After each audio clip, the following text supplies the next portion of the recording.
Before we step into the darkness, do one thing. Like this video. It may seem small, but it helps keep these stories alive. Subscribe, turn on the bell, and stay close, because you don't want to face what lurks in the unknown alone. And if you've lived through a real horror, tell your story in the comments. Who knows? It might just resurface here and haunt us all. Hello, I'm Sheriff George Buck Carter. I'm 59 years old and I've served as the county sheriff in Point Pleasant, West Virginia for over 3 decades. My job is to keep the peace in this quiet little town, but I've seen things here, things that no amount of training or common sense can explain. What I'm about to tell you isn't some wild story meant to entertain. It's the truth. Whether you believe me or not, well, that's up to you. But I promise you by the end, you'll think twice before dismissing the whispers of the Mothman. The night it all started was like any other in Point Pleasant. Quiet, uneventful, the kind of stillness that makes you think nothing bad could ever happen here. But I've learned that the quiet has its own way of lying to you. It was late November 1966, just a few weeks before the bridge came down, though we didn't know that yet. I was sitting in my cruiser, parked at the edge of the old TNT area. That place always gave me the creeps, even before the story started circulating. It's an overgrown, decaying relic of the Second World War, a maze of crumbling concrete bunkers hidden among dense woods. Most folks stayed clear of it, but not everyone. Kids liked to go there to scare themselves, and every so often, I'd have to chase them out before someone got hurt. That night, though, it wasn't kids. Around 11 p.m. I got a call from dispatch. An elderly woman named Clara Thompson, a widow who lived out on Route 62, had phoned in hysterical. She claimed she'd seen something with glowing red eyes, hovering near her barn. I could hear her breathing hard over the radio as she described it. It was huge. "Sheriff," she said, her voice trembling. "Wings bigger than any bird I've ever seen. And those eyes, they looked right through me." Now, I've heard my share of wild tales. You live in a small town long enough, you get used to them. But something about Clara's voice, pure unfiltered fear, made me take her seriously. I told dispatch I'd check it out. Her place was a good 15-minute drive from where I was, and as I headed down the dark, winding road, my headlights barely cutting through the fog, I couldn't shake a strange feeling creeping over me. It wasn't just Clara's call. For weeks now, people around town had been whispering about strange things. Lights in the sky, animals acting skittish, that sense of something off. When I pulled into Clara's driveway, she was waiting for me on the porch, wrapped in a quilt despite the mild night air. Her hands shook as she pointed toward the barn. "I didn't imagine it, Sheriff," she said, her voice cracking. It was real. I grabbed my flashlight and headed toward the barn. The air felt heavier the closer I got, like it was pressing down on me. I chalked it up to nerves, but in the back of my mind, something whispered that this wasn't just another false alarm. The barn door creaked as I pushed it open, the beam of my flashlight sweeping over the rows of hay bales and farming tools. At first, there was nothing out of the ordinary, just the usual smells of damp wood and old straw. But then I noticed the claw marks. 3 long, deep gouges ran down one of the wooden beams near the back of the barn. They weren't from any animal I'd ever seen, that much I knew. And then there was the smell, a sickly, metallic odor that made the hairs on the back of my neck stand up. I didn't hear it at first, but I felt it. A low hum just on the edge of my perception, like the world itself was holding its breath. And then out of the corner of my eye I saw them, 2 red lights hovering in the darkness above the hayloft. At first, I thought they were reflections, maybe my flashlight catching a piece of broken glass. But they moved, slow and deliberate, blinking once like eyes. My chest tightened, and for a moment, I couldn't move, and then it was gone, just like that. By the time I made it back to the porch, Clara was in tears. "Did you see it?" she asked, her voice barely above a whisper. I didn't know what to say. I couldn't tell her what I thought I'd seen because, honestly, I didn't understand it myself. So I told her to lock her doors and call me if it came back. That should have been the end of it, but it wasn't. The next morning, I found myself back at the TNT area, drawn there like a moth to a flame. And that's when I saw the first of the men in black suits. But that's a story for another time. Believe me when I say this, the Mothman is real. And there's more to its story than anyone wants to admit. I've spent years piecing it together, and I'll share what I've found if you're ready to hear it. The air in Point Pleasant felt heavier as the days dragged on, like a storm was perpetually looming but never breaking. I couldn't shake the knowing sensation that I was being watched. Not by the locals. I was used to their nervous glances and whispered rumors. This was different. It was colder, more calculated, like unseen eyes tracking my every move. I hadn't slept much since those government suits paid me a visit. Their words echoed in my head. Stay away from the TN area, Sheriff. Some things aren't meant to be uncovered. They didn't need to say more. Their tone, the look in their eyes, told me everything I needed to know. They weren't here to help. They were here to bury the truth. But the truth had a way of clawing its way to the surface, no matter how deep you tried to hide it. That night, under the guise of routine patrol, I returned to the TNT area. The place was a relic of war, abandoned and rotting, its decaying structures silhouetted against the dim glow of the moon.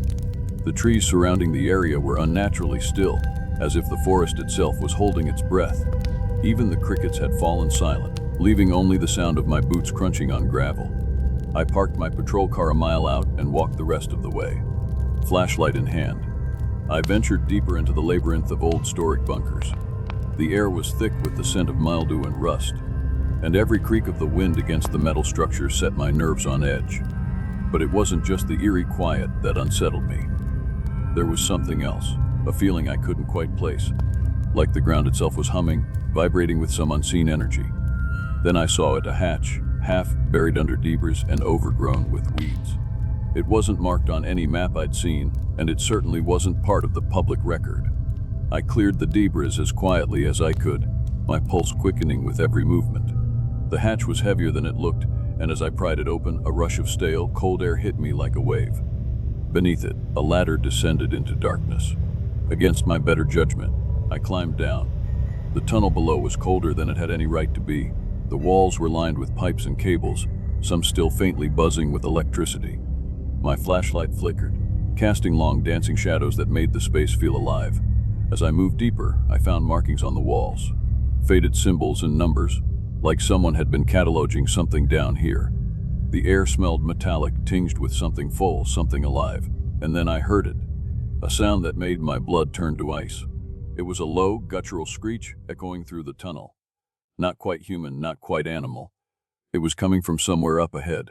My instincts screamed at me to turn back, to climb out of that hole and never return, but something kept me moving forward. Maybe it was duty. Maybe it was curiosity. Or maybe it was the sheer, morbid need to see what could make a sound like that. I reached the end of the tunnel, where a massive steel door stood slightly ajar. The screeching was louder now, almost rhythmic, like something was trying to communicate. My hands shook as I pushed the door open just enough to peer inside. What I saw will haunt me for the rest of my days. The room was filled with cages, rusted, massive cages.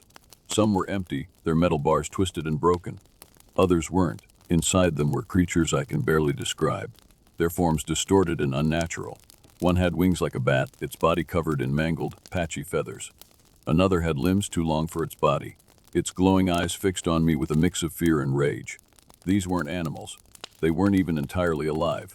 They were experiments. And then I saw it. In the farthest corner of the room, shrouded in shadow, stood the Mothman. It was larger than I imagined, its wings unfurled, spanning nearly the height of the room. Its eyes glowed brighter than the others, pulsing like embers. It didn't move, but I could feel its gaze piercing through me, as if it were looking straight into my soul.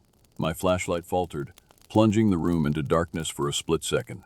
When the beam returned, the Mothman was gone. The screeching erupted into chaos. The creatures in the cages thrashed and howled, their cries reverberating through the tunnel. I stumbled backward, tripping over debris as I turned to run. The tunnel seemed longer now, the exit impossibly far. I could hear something following me, its footsteps heavy and deliberate. When I finally reached the ladder, I didn't look back. I climbed with everything I had, the sound of wings beating behind me growing louder with each second. I burst through the hatch, slamming it shut and piling debris back on top of it. Only then did I allow myself to breathe. But the nightmare wasn't over. As I turned toward my car, I saw them. The men in black suits, standing at the edge of the clearing, their faces expressionless, their eyes cold. One of them raised a hand, motioning for me to stop. I ran. And as I drove away, the shadow of wings passed over my car, blotting out the moonlight for just a moment. That night, I realized the truth: the Mothman wasn't the monster. The real monsters were the ones trying to keep it hidden. The air in the TNT area was heavy, laden with the stench of rot and something metallic, like iron left to rust in the rain.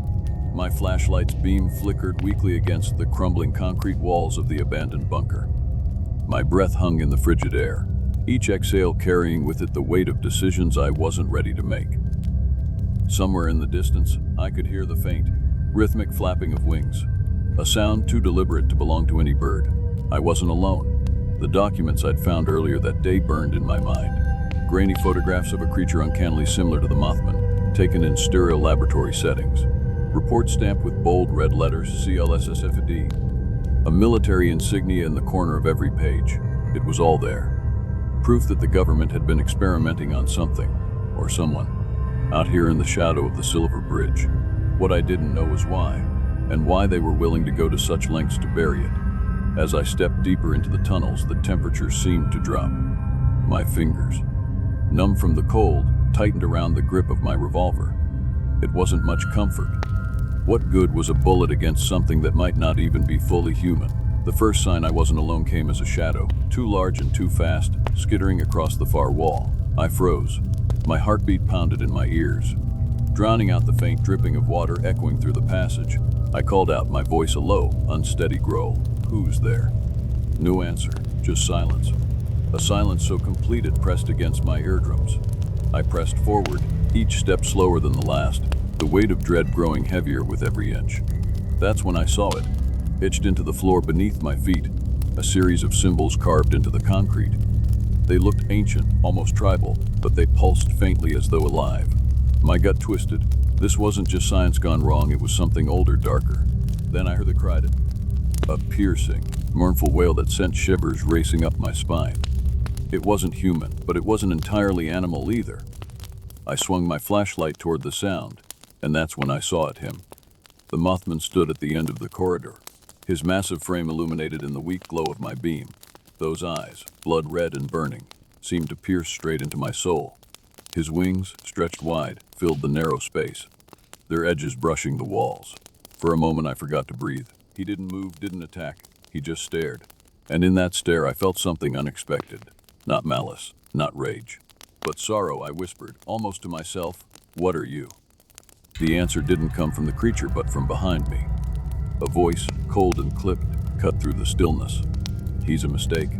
I spun around to find two men in black suits, their faces devoid of emotion, standing just feet away. One of them held a pistol, its barrel leveled at my chest. "You shouldn't be here, Sheriff," the other one said, his voice as lifeless as his expression. "You've seen too much." "I've seen enough," I snapped, holding my ground. "I know what you're doing. Experimenting on people, on creatures. You created this, didn't you?" The man with the gun didn't answer. Instead, he raised his weapon. My fingers tightened around my own revolver, but before I could react, the Mothman let out another ear-piercing screech. The sound was deafening, reverberating through the tunnel like an earthquake. The agents flinched, their composure breaking for the first time. And then he moved. The Mothman was on them in an instant, his massive wings knocking one agent to the ground as his claws tore the gun from the other's hand. I stood frozen, watching as the creature pinned them both, his red eyes glowing brighter, almost blinding. The men screamed, not words, just raw, primal fear. And then silence. When the creature turned back to me, I expected him to attack, to finish what he'd started. But he didn't. He just stared, his expression, if you could call it that, almost pleading. I lowered my weapon, my voice shaking. You're not here to hurt us, are you? You're trying to warn us." He tilted his head, slow, deliberate motion, and for a moment, I could swear I saw understanding in those eyes. The tunnel began to rumble. Dust and debris fell from the ceiling. The walls trembled as if the earth itself was warning us to leave.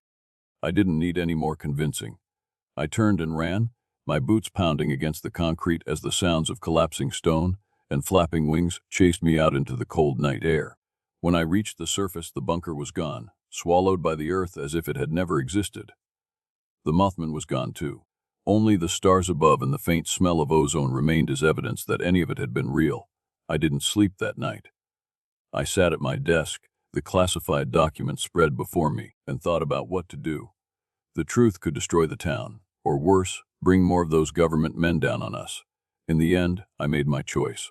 I burned the papers, watching the flames consume every shred of evidence. Now, when people ask me about the Mothman, I tell them the same thing I've always told myself. Some truths are too dangerous to know.